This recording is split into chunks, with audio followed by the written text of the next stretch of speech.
ಓಂ ಶಾಂತಿ. ಇಂದಿನ ದಿನಾಂಕ 5/4/2022. ಮಧುರ ಮಕ್ಕಳೇ, ತಂದೆ, ಶಿಕ್ಷಕ ಮತ್ತು ಸದ್ಗುರು ಮೂವರು ಪರಮ ಪ್ರಿಯರಾಗಿದ್ದಾರೆ. ಮೂವರು ಒಬ್ಬರೇ. ಇದರಿಂದ ನೆನಪು ಮಾಡುವುದು ಸಹಜವಾಗಬೇಕು. ಪ್ರಶ್ನೆ: ಈ ಕಲಿಯುಗದಲ್ಲಿ ಸದಾ ಯಾರು ಯುವಕರಾಗಿರುತ್ತಾರೆ ಮತ್ತು ಹೇಗೆ? ಉತ್ತರ: ಇಲ್ಲಿ ರಾವಣ ವಿಕಾರ ಸದಾ ಯುವಕನಾಗಿರುತ್ತಾನೆ. ಮನುಷ್ಯ ಬಲೆ ವೃದ್ಧರಾಗಿರಲಿ, ಆದರೆ ಅವರಲ್ಲಿ ಏನು ವಿಕಾರವಿದೆ? ಆ ಕ್ರೋಧ ಎಂದೂ ವೃದ್ಧ ಆಗುವುದಿಲ್ಲ, ಅದು ಸದಾ ಯುವ ಆಗಿರುತ್ತೆ. ಸಾಯುವವರೆಗೂ ಸಹ ವಿಕಾರಗಳ ಆಸೆ ಕಾಯಂ ಆಗಿರುತ್ತದೆ. ತಂದೆ ಹೇಳುತ್ತಾರೆ, ಕಾಮ ಮಹಾ ಶತ್ರು ಆಗಿದೆ, ಆದರೆ ಮನುಷ್ಯರಿಗೆ ಅದೇ ಪರಮ ಮಿತ್ರ ಆಗಿದೆ. ಇದರಿಂದ ಒಬ್ಬರಿನ್ನೊಬ್ಬರಿಗೆ ತೊಂದರೆ ಮಾಡುತ್ತಿರುತ್ತಾರೆ. ಗೀತೆ: ನಾನು ಒಂದು ಮುಗ್ಧ ಮಗುವಾಗಿದ್ದೇನೆ. ಓಂ ಶಾಂತಿ. ಮಕ್ಕಳು ತಂದೆಯನ್ನು ನೆನಪು ಮಾಡುತ್ತಾರೆ, ತಿಳಿಯುತ್ತಾರೆ. ನಾವು ಈ ಸಮಯ ಮಾಯೆ ಅಥವಾ ಬಲಶಾಲಿ ರಾವಣನ ಸರಪಳಿಯಲ್ಲಿ ಸಿಕ್ಕಿ ಹಾಕಿಕೊಂಡಿದ್ದಾರೆ. ತಂದೆ ಹೇಳುತ್ತಾರೆ, ಇದರಿಂದ ಬಿಡಿಸುವಂತವರು ಸಮರ್ಥರಾಗಿದ್ದಾರೆ. ನೀವು ಮಕ್ಕಳು ತಿಳಿದಿರುವಿರಿ, ನಾವು ಆತ್ಮರು ಬಲಹೀನರಾಗಿರುವೆವು ಎಂದು. ರಾವಣನು ಬಲಹೀನ ಮಾಡಿದ್ದಾನೆ. ಈ ಜ್ಞಾನ ಯಾವುದೇ ಮನುಷ್ಯರಲ್ಲಿ ಇಲ್ಲ. ತಂದೆ ಕುಳಿತು ಮಕ್ಕಳಿಗೆ ಜ್ಞಾನವನ್ನು ಕೊಡುತ್ತಾರೆ. ನೀವು ಎಂತಹ ಸರ್ವಶಕ್ತಿವಾನ್ ವಿಶ್ವದ ಮಾಲೀಕರಾಗಿದ್ದೀರಿ. ಈಗ ಎಷ್ಟು ಕಂಗಾಲರಾಗಿರುವಿರಿ, ನಿರ್ಬಲರಾಗಿ ಬಿಟ್ಟಿರುವಿರಿ. ಆದ್ದರಿಂದ ಎಲ್ಲರೂ ಕರೆಯುತ್ತಿರುತ್ತಾರೆ, ಹೇ ಪರಂಪಿತ ಪರಮಾತ್ಮ, ಬಂದು ನಮ್ಮನ್ನು ಈ ರಾವಣನ ಸರಪಳಿಯಿಂದ ಬಿಡಿಸಿ ಎಂದು. ಹೇ ಪತಿತ ಪಾವನ, ಬನ್ನಿ. ಅವರೇ ಪತಿತರನ್ನು ಪಾವನ ಮಾಡುವವರಾಗಿದ್ದಾರೆ. ಈ ಸಮಯದಲ್ಲಿ ರಾವಣ ರಾಜ್ಯವಿದೆ. ಸ್ವರ್ಗವನ್ನು ರಾಮರಾಜ್ಯ, ನರಕವನ್ನು ರಾವಣ ರಾಜ್ಯವೆಂದು ಕರೆಯಲಾಗುವುದು. ರಾವಣನು ಬಲಶಾಲಿ ಆಗಿದ್ದಾನೆ, ರಾಮನು ಸಹ ಬಲಶಾಲಿ ಆಗಿದ್ದಾರೆ. ಏಕೆಂದರೆ ಇಬ್ಬರು ಅರ್ಧ ಕಲ್ಪ ರಾಜ್ಯ ಮಾಡುತ್ತಾರೆ. ಮನುಷ್ಯರೆಲ್ಲ ಪತಿತರಾಗಿದ್ದಾರೆ. ನೀವು ಸಹ ಮೊದಲು ಪತಿತರಾಗಿದ್ದೀರಿ. ಈಗ ಪತಿತ ಪಾವನ ಬಂದು ನಿಮ್ಮನ್ನು ಪಾವನರಾಗಲು ಜ್ಞಾನ ಕೊಡುತ್ತಿದ್ದಾರೆ. ಯೋಗ ಮತ್ತು ಜ್ಞಾನ. ಮೊದಲು ತಂದೆಯ ಜೊತೆ ಯೋಗ ಇರಬೇಕಾಗಿದೆ. ಪ್ರಪಂಚದಲ್ಲಿ ತಂದೆ ಬೇರೆ, ಶಿಕ್ಷಕ ಬೇರೆ, ಗುರು ಬೇರೆ ಇರುತ್ತಾರೆ. ನೆನಪು ಮಾಡಬೇಕಾಗುತ್ತದೆ. ಇಂತಹ ಶಿಕ್ಷಕರು ನಮಗೆ ಓದಿಸುತ್ತಾರೆ. ನೀವು 3 ಸಂಬಂಧದಿಂದ ಒಬ್ಬರನ್ನೇ ನೆನಪು ಮಾಡುವಿರಿ. ಮೂವರ ಹೆಸರು ಒಂದೇ, ಶಿವ ಆಗಿದೆ. ಪರಮಪ್ರಿಯ ಪರಂಪಿತ, ಪರಮಪ್ರಿಯ ಶಿಕ್ಷಕ, ಪರಮಪ್ರಿಯ ಸದ್ಗುರು ಅವರೆಲ್ಲ ಒಬ್ಬರೇ. ಮನುಷ್ಯರಂತೂ ಶಿಕ್ಷಕರನ್ನು ಬೇರೆ, ಗುರುವನ್ನು ಬೇರೆ, ತಂದೆಯನ್ನು ಬೇರೆ ನೆನಪು ಮಾಡುತ್ತಾರೆ. ಅವರ ಹೆಸರು ರೂಪ ಬೇರೆ ಬೇರೆ ಇರುತ್ತವೆ. ಇಲ್ಲಿ ಮೂವರ ಹೆಸರು ರೂಪ ಒಂದೇ ಬುದ್ಧಿಯಲ್ಲಿ ಬರುವುದು. ರೂಪ ನಿರಾಕಾರ ಆಗಿದ್ದಾರೆ. ಹೆಸರು ಶಿವ ಆಗಿದೆ. ಬುದ್ಧಿಯಲ್ಲಿ ಒಬ್ಬರದೇ ನೆನಪು ಬರುತ್ತದೆ. ಶಿವಬಾಬಾ ಹೇಳುತ್ತಾರೆ, ನಾನು ಬರುತ್ತೇನೆ ನೀವು ಮಕ್ಕಳನ್ನು ಈ ಮೃತ್ಯು ಲೋಕದಿಂದ ಕರೆದುಕೊಂಡು ಹೋಗಲು. ಅವರ ಪ್ರಭಾವವನ್ನು ಸಹ ನೋಡುತ್ತಿರುವಿರಿ. ಬಲಶಾಲಿಯಾಗಲು ಮಾಯೆ ಬಹಳ ಪ್ರತಿರೋಧ ಮಾಡುತ್ತೆ, ವಿಘ್ನ ತಂದೊಡ್ಡುತ್ತದೆ. ನೀವು ಬಹಳ ಘಾಸಿಗೊಳ್ಳುತ್ತೀರಿ. ಮಾಯೆ ಕೆಲವೊಮ್ಮೆ ಜೋರಾಗಿ ಒಡೆಯುತ್ತದೆ, ಕೆಲವೊಮ್ಮೆ ಹಗುರವಾಗಿ ಒಡೆಯುತ್ತದೆ. ಜೋರಾಗಿ ಈ ರೀತಿ ಒಡೆಯುತ್ತದೆ, ಯಾವುದರಿಂದ ವಿಕಾರದಲ್ಲಿಯೂ ಸಹ ಬಿದ್ದು ಬಿಡುತ್ತಾರೆ. ನಂತರ ಅದರ ಪ್ರಭಾವ ಬಹಳ ಸಮಯ ನಡೆಯುತ್ತದೆ. ಬುದ್ಧಿಗೆ ಬೀಗ ಹಾಕಿಬಿಡುವುದು. ಈಗ ಬಾಬಾ ಹೇಳುತ್ತಾರೆ, ಮಾಯೆ ಮರೆಸಲು ಬಹಳ ಪ್ರಯತ್ನ ಪಡುವುದು, ಆದರೆ ನೀವು ಮರೆಯಬಾರದು. ಎಷ್ಟು ನೀವು ನನ್ನನ್ನು ನೆನಪು ಮಾಡುವಿರಿ, ಆಸ್ತಿಯೂ ಸಹ ಬುದ್ಧಿಯಲ್ಲಿ ಬರುವುದು ಮತ್ತು ಶ್ರೇಷ್ಠ ಪದವಿಯನ್ನೂ ಸಹ ಪಡೆಯುವಿರಿ. ತಂದೆಯ ಆಸ್ತಿ ನೆನಪಿಗೆ ಬರದೇ ಇರುವಂತಹ ಈ ರೀತಿ ಮಕ್ಕಳು ಯಾರೂ ಇರುವುದಿಲ್ಲ. ಆಸ್ತಿ ಮಕ್ಕಳಿಂದ ಮುಚ್ಚಿಡಲು ಸಾಧ್ಯವೇ ಇಲ್ಲ. ನೀವು ತಿಳಿದಿರುವಿರಿ, ನಾವು ಸಹ ವಿಶ್ವದ ಬಾದ್ಶಾಹಿಯನ್ನು ಪಡೆಯಬಹುದು ಎಂದು. ಇಲ್ಲಿ ರಾಜಧಾನಿ ಸ್ಥಾಪನೆಯಾಗುತ್ತಿದೆ ಮತ್ತು ಬೇರೆಯವರು ಯಾರು ಬರುತ್ತಾರೆ, ಅವರು ಯಾವುದೇ ರಾಜಧಾನಿ ಸ್ಥಾಪನೆ ಮಾಡುವುದಿಲ್ಲ. ಈ ರೀತಿ ಹೇಳಲಾಗುವುದಿಲ್ಲ. ಅವರು ರಾವಣ ರಾಜ್ಯದಲ್ಲಿ ಬರುತ್ತಾರೆ ಎಂದು. ರಾವಣನ ಸಂಬಂಧ ಇರುವುದೇ ಭಾರತದ ಜೊತೆ. ರಾವಣನನ್ನು ಇಲ್ಲೇ ಸುಡಲಾಗುತ್ತದೆ. ಬೇರೆ ಕಡೆ ಎಲ್ಲೂ ರಾವಣನ ಬಗ್ಗೆ ತಿಳಿದೇ ಇಲ್ಲ. ಅರ್ಧ ಕಲ್ಪದ ನಂತರ ರಾವಣ ರಾಜ್ಯ ಪ್ರಾರಂಭವಾಗುವುದು. ಖಂಡಿತವಾಗಿಯೂ ಸೂರ್ಯವಂಶಿ ಹಾಗೂ ಚಂದ್ರವಂಶಿಗಳಿಂದಲೇ ಇಸ್ಲಾಂ ಧರ್ಮ ಹೊರ ಹೊಮ್ಮಿರಬಹುದು. ಒಂದು ಧರ್ಮದಿಂದಲೇ ಬೇರೆ ಮನೆತನಗಳು ಹೊರ ಹೊಮ್ಮುತ್ತವೆ ಎಲ್ಲವೇ. ಈಗಲ್ಲ, ಅಲ್ಲಿ ಮನೆತನ ಹೊರ ಹೊಮ್ಮಿದ ಆ ಸಮಯದಲ್ಲಿ ಅಲ್ಲಿ ರಾವಣ ರಾಜ್ಯವಿತ್ತು ಎಂದಲ್ಲ. ಅಲ್ಲಿ ನಂತರದಲ್ಲಿ ಬರುವುದು. ಬಾಬಾ ಬಂದು ರಾಜಧಾನಿ ಸ್ಥಾಪನೆ ಮಾಡುತ್ತಾರೆ. ಅಲ್ಲಂತೂ ಕೆಲವರು ಅರ್ಧದಲ್ಲಿ, ಕೆಲವರು ಕಾಲು ಭಾಗದಲ್ಲಿ ಬರುವರು. ಸತೋಪ್ರಧಾನರಿಂದ ತಮೋಪ್ರಧಾನ ಆಗಬೇಕಾಗಿದೆ. ಅವರಿಗಾಗಿ ಅಲ್ಪ ಕಾಲದ ಸುಖ ಮತ್ತು ಬಹಳ ಕಾಲದ ದುಃಖ. ಇದೂ ಸಹ ಆಟವೆಂದು ತಿಳಿಯಲಾಗುವುದು. ಮೊದಲು ಪಾವನರಾಗಿದ್ದೀರಿ, ನಂತರ ಪತಿತರಾಗುವಿರಿ. ಮೊದಲು ದೇವಿ ದೇವತಾ ಧರ್ಮ ಒಂದೇ ಇತ್ತು, ನಂತರ ಬೇರೆ ಧರ್ಮಗಳ ವೃದ್ಧಿಯಾಗುವುದು. ದೇವತೆಗಳು ತಾವೇ ಹಿಂದೂಗಳಾಗಿ ಬಿಡುತ್ತಾರೆ, ನಂತರ ಭಿನ್ನ ಭಿನ್ನ ರೀತಿಯಿಂದ ವೃದ್ಧಿಯಾಗುತ್ತಾ ಹೋಗುತ್ತದೆ. ಅವರು ನಂತರ ತಮ್ಮ ಧರ್ಮ ಸ್ಥಾಪಕರ ಹಿಂದೆ ಹೋಗಿಬಿಡುತ್ತಾರೆ. ದೇವತಾ ಧರ್ಮ ಪ್ರಾಯಲೋಪವಾಗಿದೆ. ಎಲ್ಲರೂ ದೇವಿ ದೇವತಾ ಧರ್ಮದವರಾಗಿದ್ದಾರೆ. ಆದರೆ ತಮ್ಮನ್ನು ದೇವತೆಗಳೆಂದು ಹೇಳಿಕೊಳ್ಳಲಾಗುವುದಿಲ್ಲ, ಏಕೆಂದರೆ ಪವಿತ್ರರಾಗಿಲ್ಲ. ಪವಿತ್ರತೆ ಇಲ್ಲದೆ ತಮ್ಮನ್ನು ದೇವತೆ ಎಂದು ಹೇಳಿಕೊಳ್ಳುವುದು ಕಾನೂನು ಬಾಹಿರವಾಗಿ ಬಿಡುವುದು. ಯಾರು ಸತ್ಯ ದೇವಿ ದೇವತೆಗಳಾಗಿದ್ದರು ಅವರೇ ನಂತರ ಕ್ಷತ್ರಿಯ, ನಂತರ ವೈಶ್ಯರಿಂದ ಶೂದ್ರರಾಗಿ ಬಿಡುತ್ತಾರೆ. ಈಗ ನೀವು ಪುನಃ ಬ್ರಾಹ್ಮಣರಾಗಿರುವಿರಿ. ಈ ಮಾತುಗಳನ್ನು ಬೇರೆ ಧರ್ಮದವರು ತಿಳಿದುಕೊಳ್ಳುವುದಿಲ್ಲ. ದೇವತಾ ಧರ್ಮದವರೇ ಇಲ್ಲಿ ಬರುತ್ತಾರೆ, ಉಳಿದವರು ನಂತರ ಬರುತ್ತಾ ಹೋಗುತ್ತಾರೆ. ಮುಂದೆ ಹೋದಂತೆ ಬಹಳ ವೃದ್ಧಿಯಾಗುವುದು. ಮುಖ ವಂಶಾವಳಿಯ ವೃದ್ಧಿಯಾಗುವುದು. ಪ್ರಜಾಪಿತ ಬ್ರಹ್ಮ ಬ್ರಾಹ್ಮಣ ಧರ್ಮವನ್ನು ಈಗ ಸ್ಥಾಪನೆ ಮಾಡುತ್ತಾರೆ. ಪ್ರಜಾಪಿತ ಬ್ರಹ್ಮನ ಮಕ್ಕಳು ಅವಶ್ಯವಾಗಿ ಬ್ರಹ್ಮ ಕುಮಾರ ಕುಮಾರಿಯರಾಗಿರುವರಲ್ಲವೇ.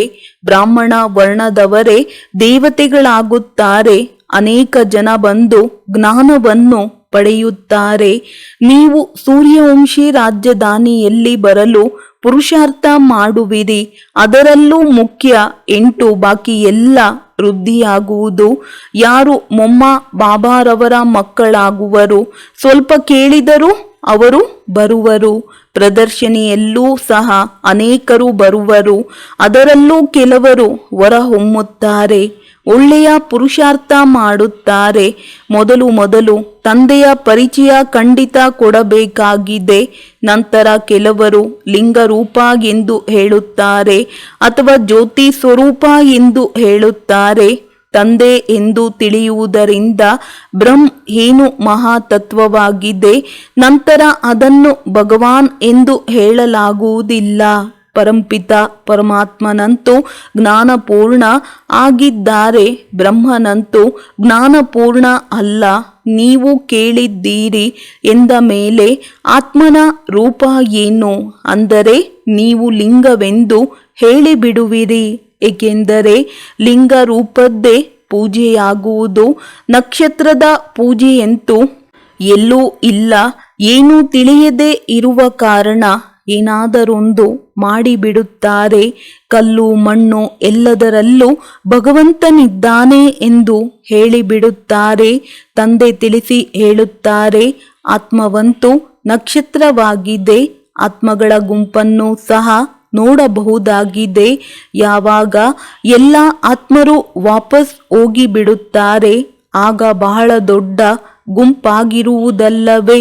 ಅದಕ್ಕೆ ಹೇಳಲಾಗುವುದು, ಸೂಕ್ಷ್ಮದರಲ್ಲಿಯೂ ಸೂಕ್ಷ್ಮ. ಸಾಕ್ಷಾತ್ಕಾರದಿಂದ ಯಾರೂ ಏನನ್ನೂ ತಿಳಿದುಕೊಳ್ಳುವುದಿಲ್ಲ. ತಿಳಿಯಿರಿ, ಯಾರಿಗಾದರೂ ಶಿವನ ಅಥವಾ ಬ್ರಹ್ಮ ವಿಷ್ಣು ಶಂಕರರ ಸಾಕ್ಷಾತ್ಕಾರ ಸಹ ಆಗಲಿ, ಆದರೆ ಅದರಿಂದ ಲಾಭವಂತೂ ಏನೂ ಇಲ್ಲ. ಇಲ್ಲಂತೂ ಸೃಷ್ಟಿಯ ಆದಿ ಮಧ್ಯ ಅಂತ್ಯವನ್ನು ತಿಳಿಯಬೇಕಾಗುವುದು. ಇದು ವಿದ್ಯೆಯಾಗಿದೆ. ಪರಮಾತ್ಮ ಸಹ ಒಂದು ನಕ್ಷತ್ರವಾಗಿದ್ದಾರೆ. ಇಷ್ಟು ಚಿಕ್ಕ ವಸ್ತು ನೋಡಿ ಎಷ್ಟು ಮಹಿಮೆ ಇದೆ. ಜ್ಞಾನದ ಸಾಗರ, ಪ್ರೇಮದ ಸಾಗರ, ಸುಖದ ಸಾಗರ. ಅವರೇ ಎಲ್ಲ ಕಾರ್ಯವನ್ನು ಮಾಡುತ್ತಾರೆ. ಇದಕ್ಕೆ ಹೇಳಲಾಗುವುದು ಅತಿ ಗುಹ್ಯ ಮಾತುಗಳು. ತಂದೆ ಎಂದು ಹೇಳುವುದರಿಂದ ಬುದ್ಧಿಯಲ್ಲಿ ಖಂಡಿತ ಬರಬೇಕಾಗಿದೆ, ಇವರೇ ಸ್ವರ್ಗದ ರಚಯಿತ ಎಂದು. ಭಗವಂತ ಎಲ್ಲೋ ಒಂದು ಕಡೆ ಬಂದಿದ್ದಾರೆ ಎಂದೂ ಸಹ ಹೇಳುತ್ತಾರೆ. ಒಂದು ವೇಳೆ ಗೀತೆಯ ಭಗವಂತ ಶ್ರೀಕೃಷ್ಣನಾಗಿದ್ದರೆ ಆ ದೇಹದಾರಿಯಂತೂ ಮುಚ್ಚಿಟ್ಟುಕೊಳ್ಳಲು ಸಾಧ್ಯವಿಲ್ಲ. ಇದೆಲ್ಲ ಪೂರ್ತಿ ಗುಹ್ಯ ಮಾತುಗಳಾಗಿವೆ ಎಂದು ಕೇಳೇ ಇಲ್ಲ. ಪರಂಪಿತ ಪರಮಾತ್ಮ ಏನು ವಸ್ತು ಆಗಿದ್ದಾರೆ, ಆತ್ಮ ಏನಾಗಿದೆ ಕೇವಲ ಹೇಳಿಬಿಡುತ್ತಾರೆ. ಭ್ರುಕುಟಿಯ ಮಧ್ಯೆ ವಿಚಿತ್ರ ನಕ್ಷತ್ರ ಹೊಳೆಯುತ್ತಿದೆ ಎಂದು. ನಂತರ ಅದನ್ನು ಪರಂಪಿತ ಪರಮಾತ್ಮ ಎಂದು ಹೇಳಿಬಿಡುತ್ತಾರೆ. ಈಗ ಆತ್ಮ ಮತ್ತು ಪರಮಾತ್ಮನ ಮಧ್ಯೆ ರೂಪದಲ್ಲಿ ಸ್ವಲ್ಪವೂ ವ್ಯತ್ಯಾಸವಿರುವುದಿಲ್ಲ. ಪರಮಾತ್ಮ ಏನಾದರೂ ದೊಡ್ಡ ಅಥವಾ ಹೆಚ್ಚು ಪ್ರಕಾಶವುಳ್ಳ ವಸ್ತು ಆಗಿದ್ದಾರಾ? ಇಲ್ಲ. ಅವರಂತೂ ಕೇವಲ ಜ್ಞಾನಪೂರ್ಣರಾಗಿದ್ದಾರೆ. ಗತಿ ಸದ್ಗತಿಗಾಗಿ ಜ್ಞಾನ ಕೊಡುತ್ತಾರೆ. ಆದ್ದರಿಂದ ಜ್ಞಾನ ಸಾಗರ ಆಗಿದ್ದಾರೆ. ಈಗ ಜ್ಞಾನದ ಸಾಗರ ಪರಂಪಿತ ಪರಮಾತ್ಮನಿಗೆ ಹೇಳಲಾಗುವುದೇ ಅಥವಾ ರಾವಣನ ಮತದ ಮೇಲೆ ನಡೆಯುವ ಮನುಷ್ಯನಿಗೋ? ತಂದೆ ಹೇಳುತ್ತಾರೆ, ನಾನು ಅಧಿಕಾರಿಯಾಗಿದ್ದೇನೆ. ಬಾಕಿ ಇದೆಲ್ಲವೂ ಸಹ ಭಕ್ತಿ ಮಾರ್ಗದ ಸಾಮಗ್ರಿಗಳಾಗಿವೆ. ಬ್ರಹ್ಮನ ಕೈಯಲ್ಲಿ ಶಾಸ್ತ್ರವನ್ನು ತೋರಿಸುತ್ತಾರೆ. ಆದರೆ ಅವರಿಗೆ ಬ್ರಹ್ಮ ಯಾರು ಎಂದು ತಿಳಿದೇ ಇಲ್ಲ. ತಂದೆ ಹೇಳುತ್ತಾರೆ, ನಾನು ಮೊದಲೂ ಸಹ ಹೇಳಿದ್ದೆ, ನಾನು ಒಬ್ಬ ಸಾಧಾರಣ ವೃದ್ಧ ಮಾನವನ ಶರೀರದಲ್ಲಿ ಬರುತ್ತೇನೆ ಎಂದು. ಈ ನಂದಿ ಗಣದಲ್ಲಿ ಬಂದು ಜ್ಞಾನ ತಿಳಿಸುತ್ತೇನೆ. ಮನುಷ್ಯರು ಭಗೀರಥವನ್ನು ಸಹ ತೋರಿಸುತ್ತಾರೆ ಹಾಗೂ ಗೋಮುಖವನ್ನು ಸಹ ತೋರಿಸುತ್ತಾರೆ.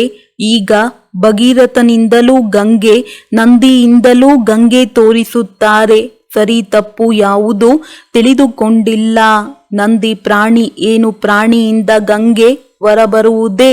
ಗೋಮುಖ ತೋರಿಸಿದರೆಂದರೆ ಗೋವಾಗಿರಬೇಕು. ನಂದಿಗಣದಲ್ಲಿ ನಂದಿಯನ್ನು ತೋರಿಸುತ್ತಾರೆ. ಇದು ಪುರುಷ, ಇದು ಸರಿಯಾಯಿತು. ಮನುಷ್ಯ ಆಗಿದ್ದಾರೆ. ಒಂದು ವೇಳೆ ಗೋವು ಆದರೆ ಅದು ಸಹ ಮಾತೆ ಆಯಿತಲ್ಲವೇ? ಈ ಮಾತುಗಳನ್ನೆಲ್ಲ ಮನುಷ್ಯ ಪೂರ್ತಿ ಮರೆತು ಬಿಟ್ಟಿದ್ದಾನೆ. ಯಾವುದು ಸರಿಯಾಗಿರುವುದನ್ನು ತಿಳಿಸುವುದಿಲ್ಲ. ಬ್ರಹ್ಮನ ಮುಖಾಂತರ ಸೂರ್ಯವಂಶಿ ರಾಜ್ಯದ ಸ್ಥಾಪನೆಯಾಗುತ್ತಿದೆ. ಈಗಂತೂ ಯಾವುದೇ ರಾಜ್ಯ ಭಾಗ್ಯವಿಲ್ಲ. ಇಲ್ಲಿ ಬೇಹದ್ದಿನ ತಂದೆ ಬೇಹದ್ದಿನ ರಾಜ್ಯ ಕೊಡುತ್ತಿದ್ದಾರೆ. ವಿದ್ಯೆಯಿಂದ ಯಾರು ಸೂರ್ಯವಂಶಿ, ಚಂದ್ರವಂಶಿ ಮನೆತನದವರಾಗಿರುತ್ತಾರೆ ಅವರ ಬುದ್ಧಿಯಲ್ಲಿ ಇದೆಲ್ಲ ಕುಳಿತುಕೊಳ್ಳುವುದು. ಶಿವಬಾಬಾರವರೇ ನಮ್ಮನ್ನು ಜೊತೆಯಲ್ಲಿ ಕರೆದುಕೊಂಡು ಹೋಗುತ್ತಾರೆ ಎನ್ನುವ ಈ ನಿಶ್ಚಯ ಮೊದಲು ಬೇಕು. ಬೇರೆ ಯಾರೇ ಗುರು ಗೋಸಾಯಿಗಳಿಗೆ ಇದನ್ನು ಹೇಳುವ ಧೈರ್ಯವಿಲ್ಲ. ಪತಿತ ಪಾವನರಂತೂ ಒಬ್ಬ ತಂದೆಯೇ ಆಗಿದ್ದಾರೆ. ಅವರನ್ನೇ ಎಲ್ಲ ನೆನಪು ಮಾಡುತ್ತಾರೆ. ಬಂದು ಪಾವನ ಮಾಡಿ ಎಂದು. ಹೊಸದರಿಂದ ಹಳೆಯದು, ಹಳೆಯದರಿಂದ ಹೊಸದು, ಇದಂತೂ ಆಗಲೇಬೇಕು. ಪರಂಪಿತ ಪರಮಾತ್ಮನ ವಿನಃ ಪಾವನ ಪ್ರಪಂಚವನ್ನು ಬೇರೆ ಯಾರೂ ಮಾಡಲು ಸಾಧ್ಯವಿಲ್ಲ. ತಂದೆಯಿಂದಲೇ ಸೂರ್ಯವಂಶಿ ಮತ್ತು ಚಂದ್ರವಂಶಿ ರಾಜ್ಯದ ಆಸ್ತಿ ಸಿಗುವುದು. ಇಲ್ಲಂತೂ ಯಾವುದೇ ರಾಜ್ಯವಿಲ್ಲ. ಇದು ಬಹಳ ತಿಳಿದುಕೊಳ್ಳುವ ಮಾತಾಗಿದೆ. ಮನುಷ್ಯರು ತಿಳಿಯುತ್ತಾರೆ, ಶಾಸ್ತ್ರವು ಸತ್ಯವಾಗಿದೆ, ಏಕೆಂದರೆ ಭಗವಂತನು ಮಾಡಿದ್ದಾನೆ ಎಂದು.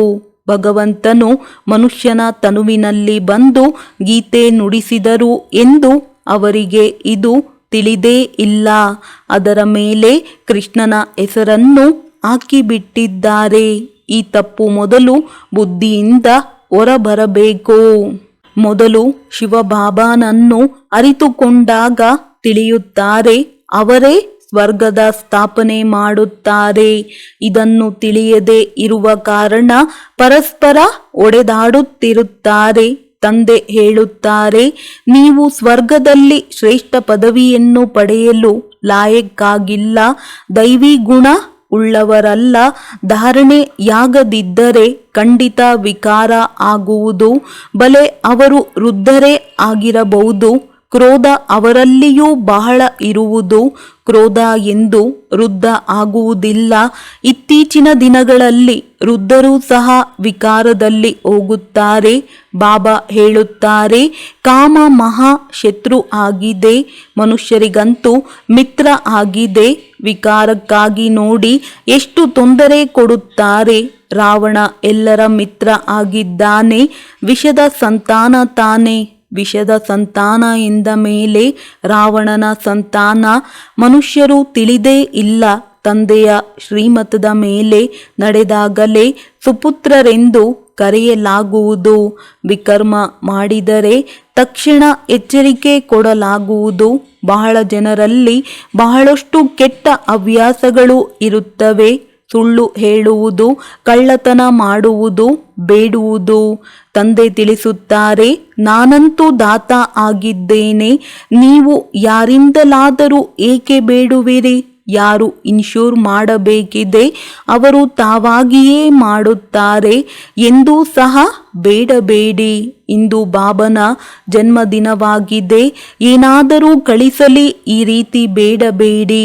ತಿಳಿಸಬೇಕು, ಇನ್ಶೂರೆನ್ಸ್ ಮಾಡಬೇಕಾದರೆ ಬಲೆ ಮಾಡಿ. ಭಕ್ತಿ ಮಾರ್ಗದಲ್ಲಿ ಮನುಷ್ಯ ತನಗೆ ಇನ್ಶೂರ್ ಮಾಡುತ್ತಾನೆ. ಈಶ್ವರನ ಬಳಿ ಯಾವುದಕ್ಕೆ ದಾನವೆಂದು ಹೇಳಲಾಗುವುದು. ಅದರ ಫಲವನ್ನು ತಂದೆಯೇ ಕೊಡುತ್ತಾರೆ. ಅದಾಗಿದೆ ಹದ್ದಿನ ಇನ್ಶೂರೆನ್ಸ್, ಇದಾಗಿದೆ ಬೇಹದ್ದಿನದ್ದು. ಭಕ್ತಿ ಮಾರ್ಗದಲ್ಲಿ ಹೇಳುತ್ತಾ ಬಂದಿದ್ದಾರೆ, ಪರಂಪಿತ ಪರಮಾತ್ಮನು ಈ ಭಕ್ತಿಯ ಫಲವನ್ನು ಕೊಟ್ಟಿದ್ದಾನೆ ಎಂದು.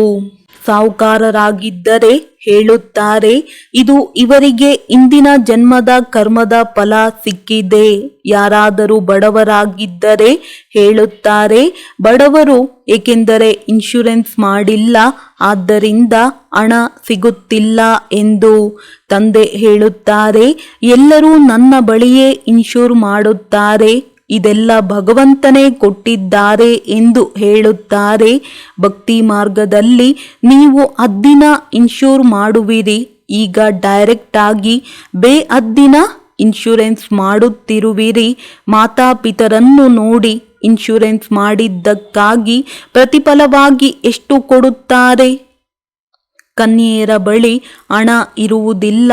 ಅವರು ಮತ್ತೆ ಈ ಸೇವೆಯಲ್ಲಿ ತೊಡಗಿಸಿಕೊಂಡರೆ ಎಲ್ಲರಿಗಿಂತಲೂ ಮೇಲೆ ಹೋಗಬಹುದಾಗಿದೆ.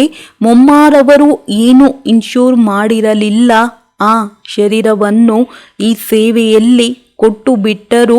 ಅದರಿಂದ ಎಷ್ಟು ಶ್ರೇಷ್ಠ ಪದವಿಯನ್ನು ಪಡೆಯುತ್ತಾರೆ. ಆತ್ಮಕ್ಕೆ ತಿಳಿದಿದೆ, ನಾನು ಈ ಶರೀರದಲ್ಲಿದ್ದು ಬೇಹದ್ದಿನ ತಂದೆಯ ಸೇವೆ ಮಾಡುತ್ತಿದ್ದೇನೆ. ಜಗದಂಬೆಗೆ ಎಷ್ಟು ದೊಡ್ಡ ಪದವಿ. ಜಗದಂಬ ಜ್ಞಾನ ಜ್ಞಾನೇಶ್ವರಿ, ನಂತರ ಅವರೇ ರಾಜರಾಜೇಶ್ವರಿ ಯಾಗುತ್ತಾರೆ. ಇದೆಲ್ಲವನ್ನು ನೀವೇ ತಿಳಿದುಕೊಂಡಿರುವಿರಿ. ಒಳ್ಳೆಯದು. ಮಧುರಾತಿ ಮಧುರ ಅಗಲಿ ಹೋಗಿ ಮರಳಿ ಸಿಕ್ಕಿರುವ ಮಕ್ಕಳ ಪ್ರತಿ ಮಾತಾ ಪಿತಾ ಬಾಪ್ ತಾದಾರವರ ನೆನಪು, ಪ್ರೀತಿ ಹಾಗೂ ಸುಪ್ರಭಾತ. ಆತ್ಮಿಕ ಮಕ್ಕಳಿಗೆ ಆತ್ಮಿಕ ತಂದೆಯ ನಮಸ್ತೆ. ಧಾರಣೆಗಾಗಿ ಮುಖ್ಯ ಸಾರ: ಸುಪುತ್ರರಾಗಬೇಕಾದರೆ ತಂದೆಯ ಶ್ರೀಮತದಂತೆ ನಡೆಯಬೇಕು. ಬೇಡುವಂತಹ, ಕಳ್ಳತನ ಮಾಡುವಂತಹ ಅಥವಾ ಸುಳ್ಳು ಹೇಳುವಂತಹ ಯಾವುದೆಲ್ಲ ಕೆಟ್ಟ ಹವ್ಯಾಸಗಳಿವೆ ಅದನ್ನು ತೆಗೆದು ಹಾಕಬೇಕು. ತಮ್ಮದೆಲ್ಲವನ್ನು ತಂದೆಯ ಬಳಿ ಇನ್ಶೂರ್ ಮಾಡಬೇಕು. ಶರೀರವನ್ನೂ ಸಹ ಈಶ್ವರಿಯ ಸೇವೆಯಲ್ಲಿ ತೊಡಗಿಸಬೇಕು. ಮಾಯೆಯ ಪ್ರವೇಶತೆ ಯಾವುದೇ ಕಾರಣದಿಂದ ಆಗಬಾರದು. ಇದರಿಂದ ಎಚ್ಚರಿಕೆಯಿಂದಿರಬೇಕು. ವರದಾನ: ಸದಾ ಪ್ರತಿಯೊಂದು ಕರ್ಮದಲ್ಲಿ ಆತ್ಮಿಕ ನಶೆಯ ಅನುಭವ ಮಾಡುವಂತಹ ಹಾಗೂ ಮಾಡಿಸುವಂತಹ ಅದೃಷ್ಟಶಾಲಿ ಭವ. ಸಂಗಮ ಯುಗದಲ್ಲಿ ತಾವು ಮಕ್ಕಳು ಎಲ್ಲರಿಗಿಂತಲೂ ಅತ್ಯಂತ ಅದೃಷ್ಟಶಾಲಿ ಆಗಿದ್ದೀರಿ. ಏಕೆಂದರೆ ತಮ್ಮನ್ನು ಸ್ವಯಂ ಭಗವಂತನೇ ಇಷ್ಟಪಟ್ಟಿದ್ದಾರೆ. ಬೇಹದ್ದಿನ ಮಾಲೀಕರಾಗಿ ಬಿಟ್ಟಿರಿ. ಭಗವಂತನ ಶಬ್ದಕೋಶದಲ್ಲಿ ಇವರು ಯಾರು ಎನ್ನುವುದರಲ್ಲಿ ತಮ್ಮ ಹೆಸರಿದೆ. ಬೇಹದ್ದಿನ ತಂದೆಯೂ ಸಿಕ್ಕಿತು, ಬೇಹದ್ದಿನ ರಾಜ್ಯಭಾಗ್ಯ ಸಿಕ್ಕಿತು, ಬೇಹದ್ದಿನ ಖಜಾನೆಯೇ ಸಿಕ್ಕಿತು. ಸದಾ ಇದೇ ನಶೆ ಇರಲಿ. ಅದರಿಂದ ಅತೀಂದ್ರಿಯ ಸುಖದ ಅನುಭವವಾಗುತ್ತಿರುತ್ತದೆ. ಇದಾಯಿತು ಬೇಹದ್ದಿನ ನಶೆ. ಇದರ ಅನುಭವ ಮಾಡುತ್ತಾ ಹಾಗೂ ಮಾಡಿಸುತ್ತಾ ಇರುತ್ತೀರೆಂದರೆ ಅದೃಷ್ಟಶಾಲಿ ಎಂದು ಹೇಳುವರು. ಸ್ಲೋಗನ್: ಸಾಧನಗಳನ್ನು ಸೇವೆಗಾಗಿ ಉಪಯೋಗ ಮಾಡಿರಿ, ವಿಶ್ರಾಂತಿ ಪ್ರಿಯರಾಗುವುದಕ್ಕಾಗಿ ಅಲ್ಲ. ಒಳ್ಳೆಯದು. ಓಂ ಶಾಂತಿ.